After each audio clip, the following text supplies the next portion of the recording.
Hello, my name's Eddie with Uniform Bright. I'm an expert witness and an expert consultant in the uniform rental industry. Today we're going to be talking about inventory maintenance charges with Cintas or Aramark or any other company for that matter. They have this thing they like to do is they like to include inventory maintenance charges. Back in the day when I used to be a truck unloader and used to drive a truck for them and service customers, we used to loss charge the customers, and they used to get so mad.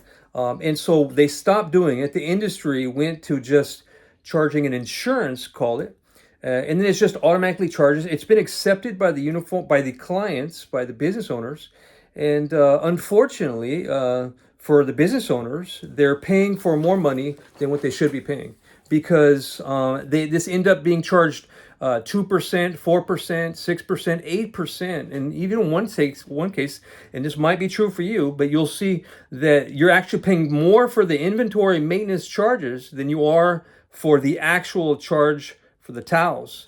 And so one person that I know was paying $60 to rent the towels, and they're paying $90 on inventory maintenance charges.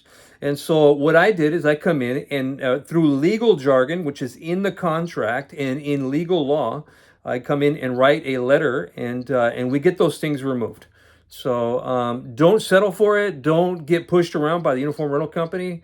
There's ways to get them to do your bidding. So again, you'll find all my contact information below.